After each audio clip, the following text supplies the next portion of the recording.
Constitution made a way for an illegitimate election to be overturned in the House of Representatives. Get your pencils and your notebooks, and everybody settle down. Come on, all you students of history, you students of the law, settle down.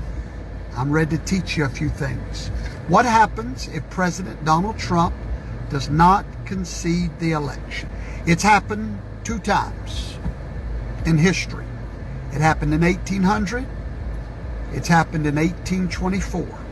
I didn't know it, but now I do, and knowledge is power, and I promise you, Donald Trump knows what I'm fixing to tell you.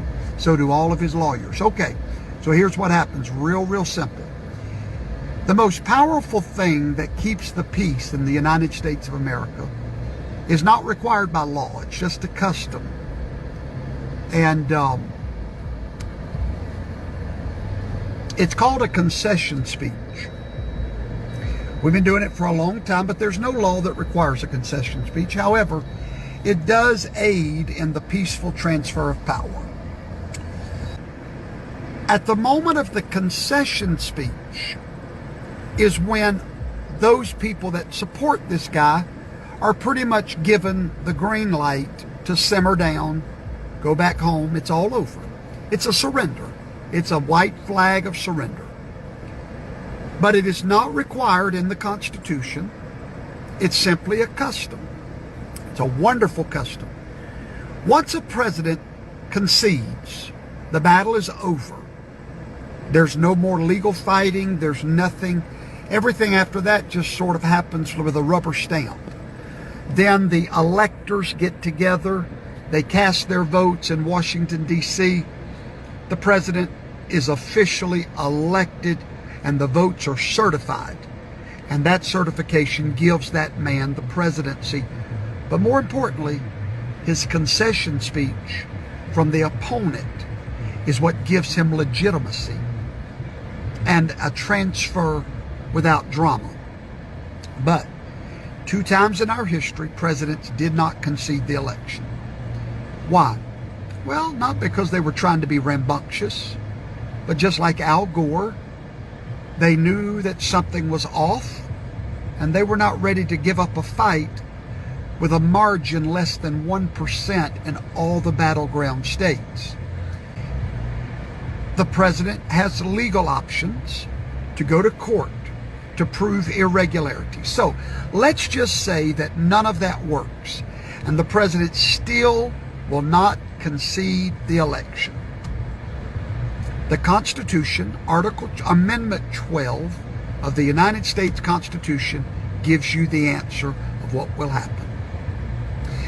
If they cannot rule on it in the court, and he does not concede, and there's no certification of an undisputable majority, then we go to the House of Representatives.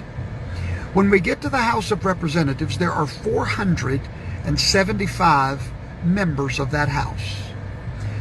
The election is null and void at that point. It's like it never happened. The numbers do not matter any longer. This has happened twice in history. I got a feeling it's fixing to happen again. At that moment, the election becomes obsolete, and now the president will be elected by the Congress, the House of Representatives. Now, immediately, that strikes fear in the heart of a conservative, because guess who controls the House?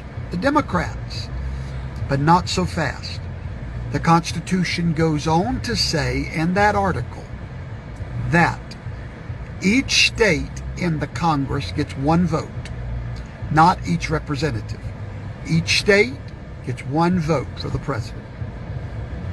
Well, there are 50 states in the House. Of those 50, 37 are Republican. At that moment, a Republican Congress will officially, constitutionally vote in the next president. Why do you think Donald Trump has not conceded? He knows these things that I'm telling you. He understands that there was illegitimate votes cast. He understands that votes are still going on. Now, he may get tired of the fight. I don't know. I don't think he is, though. But he does have a constitutional remedy to his dilemma.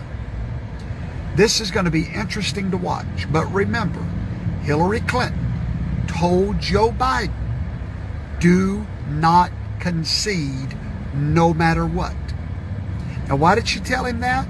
Because she knows what I'm telling you. And so, Joe Biden has won a few battleground states with less than 1%. Those are automatic recounts. We will not have a winner till we have a certification. If we can't get a certification that's not contested in the courts, it will go to the House of Representatives just before Inauguration Day. I'm not saying that's how it's going to go, but the Constitution foresaw this. So class is dismissed, and now you know the truth. And I've loved kids jumping on my lap.